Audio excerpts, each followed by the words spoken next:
We are on a very clear path towards regulatory certainty. These are all metals on the critical minerals list, and the U.S. is almost entirely dependent on foreign sources. We still have every confidence that we would get approved to go to work in 2027.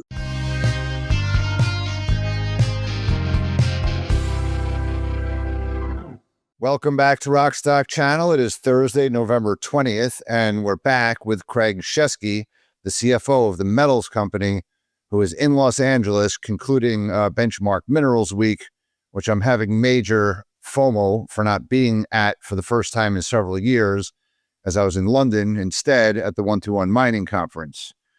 So to my friends, Simon Moores and the organizers at 121 Conference, could I ask you next year, please, to coordinate so these events don't overlap and I can go to both of them.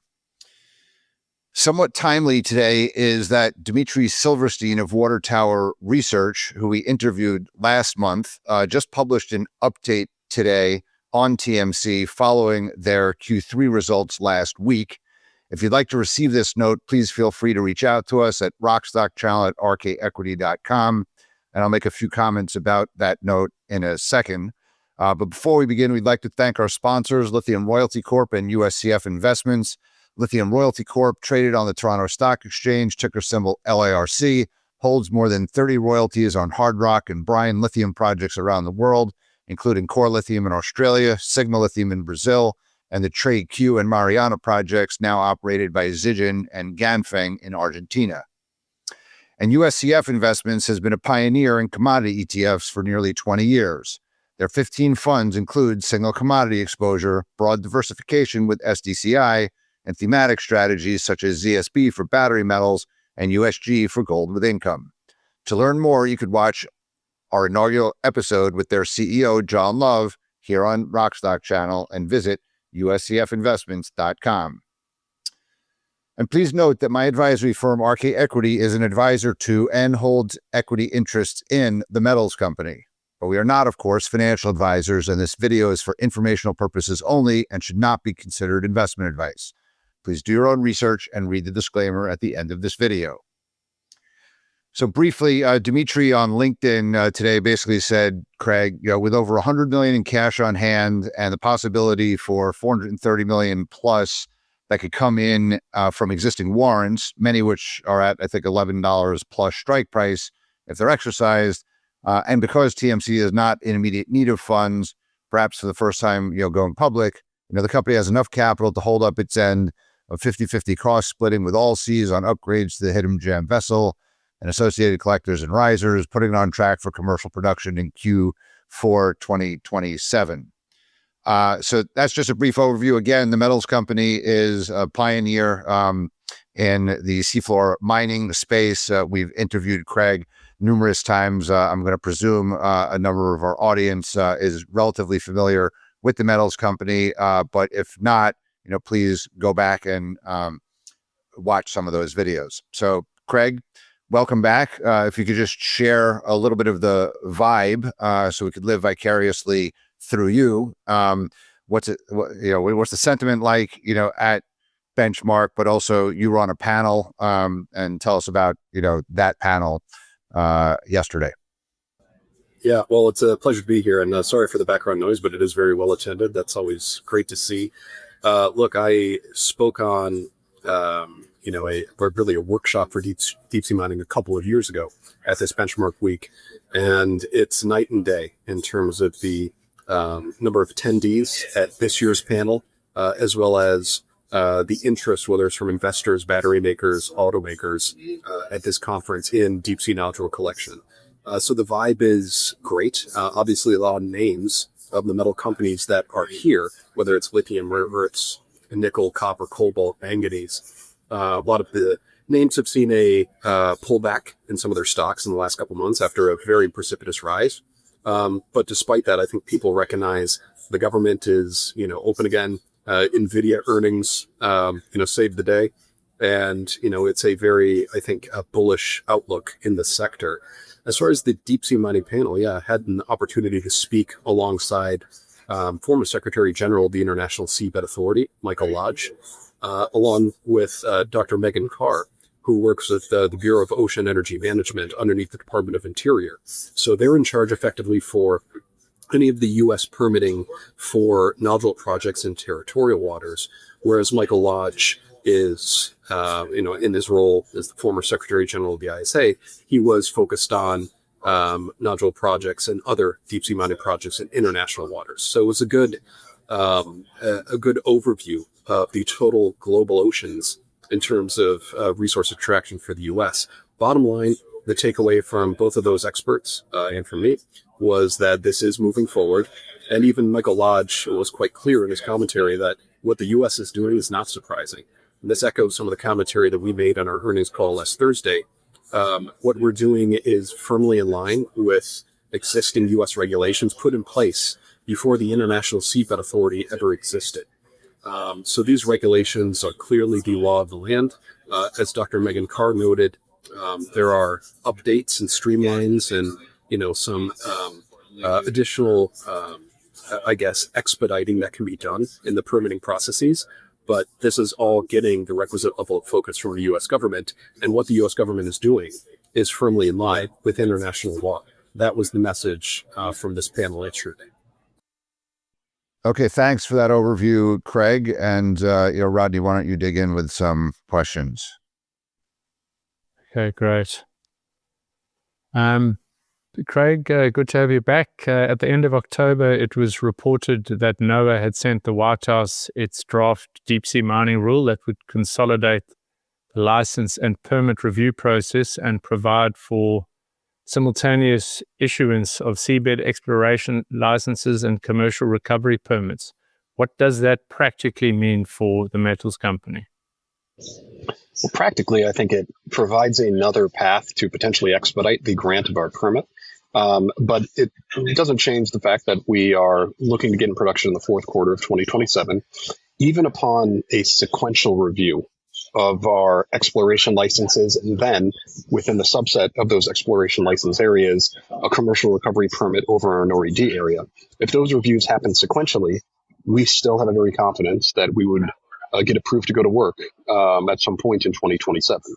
The question is if these processes are streamlined and occurring in a parallel path and combined together, as reportedly from Politico and E&E News, NOAA has already sent rules doing just that to the White House. If that were to occur and those rules are adopted, then it could provide a path for an even quicker recovery permit. Now, I think it's important for investors to keep in mind that we in Allseas have some work to do on our end, and we're going to get the Hidden Gem vessel, which is right behind me here on the poster or banner for our conference. There are some modifications to that vessel that we will be beginning in due course to make sure we can hit that Q4 2027 production timeline. So while it's always great to get the permit sooner rather than later, we certainly would hope for that. In either scenario, whether we're talking about sequential review or parallel combined review of our applications, we have every confidence that NOAA is going to deliver upon the executive order from President Trump trying to expedite the permitting review for this industry. So we feel good about where it's heading, no matter which path it goes down. Great. And I see that the US and Japan are to partner to develop rare earths from seabed minerals in the Pacific.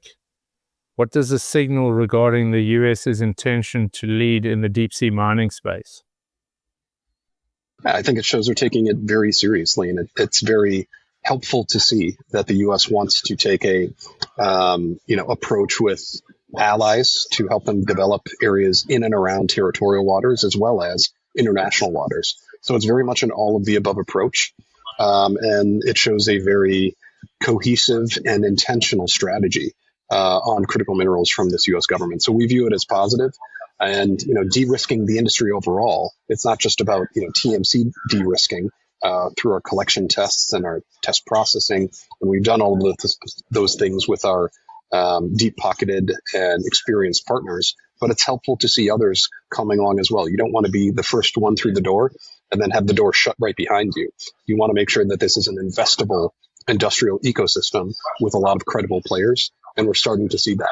So yes, TMC has a lead. We believe we have a very unique moat around us.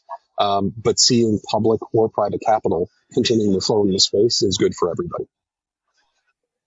And as of November, all 4 metals contained in the nodules are now in the DOI's U.S. critical minerals list. The last to be added was copper. What percentage of TMC's estimated life of mine revenues from copper? We estimate 17% of our estimated life of mine revenue from copper. Could go up or down depending on commodity prices, but also depending on how far we take our product. And in fact, we proved and announced during an earnings call that we can take the nodules, produce an intermediate material, and then take those intermediate materials for nickel, manganese, and cobalt and produce sulfates. Down the road, perhaps we can produce PCAM material. So we have the ability to stop at the intermediate stage in a capital light approach or go further and produce higher value add, higher payable, higher margin products. So it's truly a very flexible resource. But yes, copper would be a very meaningful mix at 17% and possibly higher if you're bullish on the prospects for copper like I am. Right, and on I would touch on it, but on the September quarter earnings call, it was mentioned the current cash balance is sufficient to meet working capital for at least 12 months. Considering your major feasibility study's been done, this makes sense. Is that estimate still accurate? Yes, I think that we, have laid out a very reasonable path to production on the modifications to this hidden gem vessel. There are versions of the modification where if you're not going for a full 3 million ton per year system, we could significantly reduce the upfront capital spending needs from TMC and Allseas, expecting to share that pre-production CapEx. So we'll continue to hammer that out with Allseas. But the point is, you're talking, low hundreds of millions of dollars. And what we have currently in terms of cash on the balance sheet, $125 million plus $54 million of potential exercises and proceeds from warrants that are currently in the money. And then look, if you expect TMC's stock price to be on an upward trajectory, which I would certainly hope so, there are other warrants as we get to $7, $10, $11.50 that become in the money and could be exercisable. And the total warrant proceeds could be over $400 million. So, we can't make any predictions on where the stock would go, but there will be, in our view, a very meaningful chunk of cash from existing deals that have already been announced, really held by, partners for the most part who have believed in this story for many years, and some new partners as well, such as Korea Zinc, the Hess family, Brian Pace Braga, and our partner Allseas. Right. And Craig, you've got the fourth quarter 2027 as the target date. What is kind of a milestone in the next while that's going to sort of flag that up as likely to come through? Well, there are a lot of possible milestones, and keep in mind, as a public company, we're able to share with the market the tip of the iceberg. But as you can probably imagine, post-executive order, there's a lot more bubbling below the surface in terms of interest from the U.S. government, as well as interest from other potential strategic partners, potential off-takers, many of whom are attending this conference. So we feel good that we'll have a string of positive news in the coming months and quarters. But certainly all eyes in the sector are on what is the U.S. government going to do to provide further support for this industry and others. And in this industry, we have an executive order to point to that already directs the Department of War, the Department of Energy, the Development Finance Corp, Exim Bank. They're all named in the executive order to explore financial tools to support this industry. So I feel we are talking to all the right parties. While I'm here in LA, our CEO, Jared Barron, is in DC. So, a lot of those conversations have been ongoing and will continue. So while I can't point to a timeline or, promise any specific headline, what I can say is that anybody who would be short the stock right now, I would question what exactly is the thesis, right? When you're talking about roughly 25 million shares short, you're positioned potentially for a very bad day if some good news does come. And given the fact that we are in a strong cash position, given the fact that we are on a very, in our view, clear path towards regulatory certainty, I don't quite understand what the bet against this would be, especially as we've laid out a pre-feasibility study and initial assessment of 24 billion in net present value today, compared to a market cap at less than 10% of that value. So if I was short the stock right now, I'd feel quite nervous.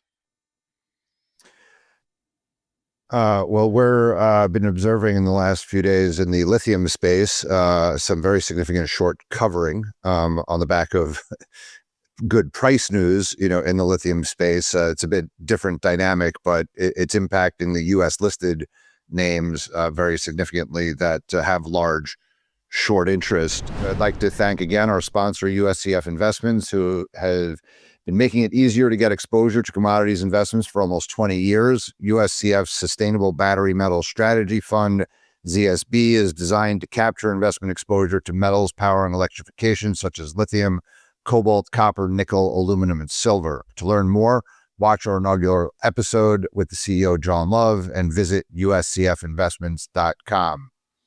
And thanks as well to Lithium Royalty Corp, which just published their Q3 results, which demonstrated 86% growth in revenue from last year's third quarter, which included first royalty payment from their 3Q project operated by Zijin Mining in Argentina.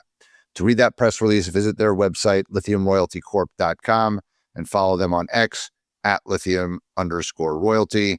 And don't forget as well to follow the metals company on LinkedIn and on X. And I think it's at the Metals Co. Is that the X handle? Okay. I just wanted to, I guess, as we last saw you in September, I mean, the government's moving at warp speed. You had Xi Jinping, rattle the saber for rare earths again on October 9th. And then you had a ratcheting down of the rare earths pressure when Trump was in Asia. You have seen, just to list all these off, there's been a U.S.-Japan framework agreement, the U.S.-Australia framework agreement, U.S.-Argentina. I'm not sure if the Saudi this week was actually a framework agreement, but clearly, Musk and Jensen Huang were in the White House with the Saudis. And you've had some deals announced in tungsten in Kazakhstan, $1.1 billion, I think. And then another announcement into Vulcan Elements and ReElements, $1.4 billion from the government. And then MP Materials had another announcement, this week, for Saudi. So, and JP Morgan's 1.5 trillion, Appian and the IFC, Orion and the DFC. So a lot of activity is, the whole of government and private sector actors, are out there. I know you could never speak specifically about that, but I'm trying to read the tea leaves. There's definitely an interest in rare earths, right? And tungsten is also like a military application. Batteries are military applications. I forgot to mention Lithium Americas. They took that deal. So any kind of color you can give just about beyond what I just gave, the tenor of, it seemed a bit disorganized. They rushed to do MP Materials in July, and now Besant is saying we were asleep at the switch. There definitely seems to be a very aggressive, I think, getting more coordinated, approach. But yeah, anyway, that's my soliloquy. But if you can add some color to that. Yeah, well, look, first of all, on the permitting side, I do believe that there is some healthy coordination between various agencies where they can share experience and help ensure that they can keep these projects on track. So we're seeing coordination there. On the funding side, you listed a lot of names, a lot of acronyms, and while I can't, say too much specifically, I think it's important to focus on what is the problem that we believe TMC can solve. It's a big problem, and that, as Rodney mentioned earlier, these are all metals on the critical minerals list. And for nickel, manganese, and cobalt, the U.S. is almost entirely dependent on foreign sources.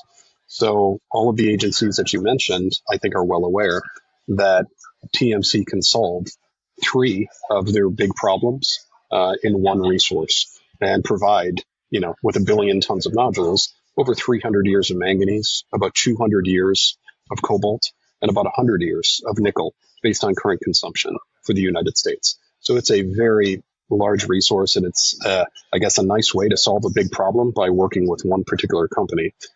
But I wouldn't, want to speculate on any particular conversation other than the fact that you're right. There are a lot of pools of capital to go after.